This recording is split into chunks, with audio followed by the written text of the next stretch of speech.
Alright friends, to get started on a mouse airflow sensor, we're going to first have to disconnect the wiring. If you were to look underneath the connector, you're going to find a red tab. Grab onto that with something small like a pocket screwdriver or a pick and pull it towards the front of the vehicle. Once you've done that, release the tab and separate the unit. There we are. Always check to make sure you don't see any funny colors under there. This one looks great. Now we're going to remove our two mounting bolts. You're going to use a T20 Torx bit to do that.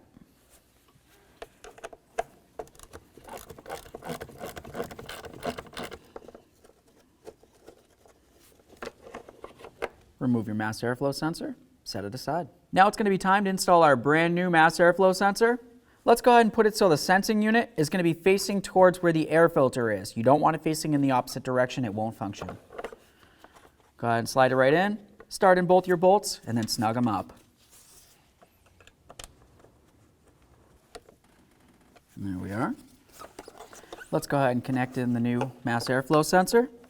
Of course, lock it in, and then give it a nice tug and make sure it's completely secured.